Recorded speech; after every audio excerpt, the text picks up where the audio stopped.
Hi there, Anne Marie here of That Girl Organizes. Well, it's planting season and I have a hack for you. If you want to save a little money on dirt, have better drainage for your plants, this is what you're going to do, and it's super simple.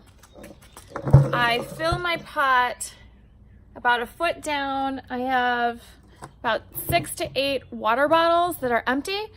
I literally just grabbed them out of the recycle bin and filled them up there. So you're going to have better drainage for your plants.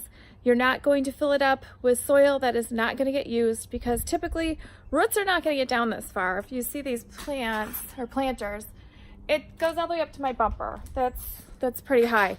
So I'm not going to waste all this space and money on dirt when I don't need it. And my plants will have better drainage, having some bottles or something in the bottom there.